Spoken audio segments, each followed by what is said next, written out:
وَمَن يَتَّقِ اللَّهَ يَجْعَل لَّهُ مَخْرَجًا۔ انسان کہیں پر پھنسا ہوا ہے، چاروں طرف سے دروازے بند ہیں، گناہ سامنے ہے، اور اپنی پوری چاشنی کے ساتھ، لذت کے ساتھ، اپنی ساری خوبصورتیوں کے ساتھ گناہ سامنے ہے، چاروں طرف سے دروازے بند ہیں۔ اس وقت اگر کوئی انسان ڈر جائے نا اللہ سے کہ نہیں یار نہیں، میں اپنے آپ کو کسی طریقے سے بچاؤں، اللہ فرماتا ہے یجعل لہ مخرجا، اگر اس وقت تو اللہ کا ڈر اپنے دل کے اندر پیدا کر لے، یجعل لہ مخرجا، ہم نکالیں گے راستہ تیرے لیے۔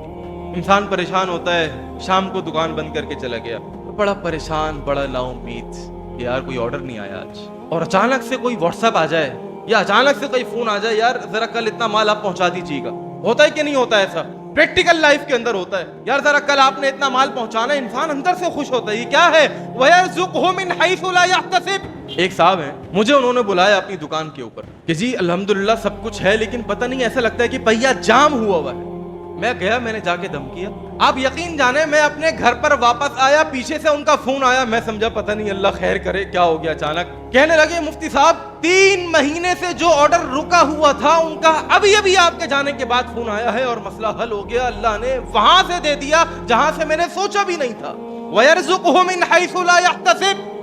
اپنے ٹریک کو سیدھا رکھیے، شرک سے بچیے، بدعات سے بچیے، دھاگوں سے بچیے، تعویذات سے بچیے، ایک اللہ سے سب کچھ ہونے کا یقین رکھیے اور غیر اللہ سے کچھ بھی نہ ہونے کا یقین رکھیے، پھر دیکھیں آپ کے راستے کیسے بنتے ہیں۔ اللہ آپ کو راستہ دکھائے گا بھی، اس راستے پر چلائے گا بھی، اور چلانے کے بعد منزل تک پہنچائے گا بھی انشاءاللہ۔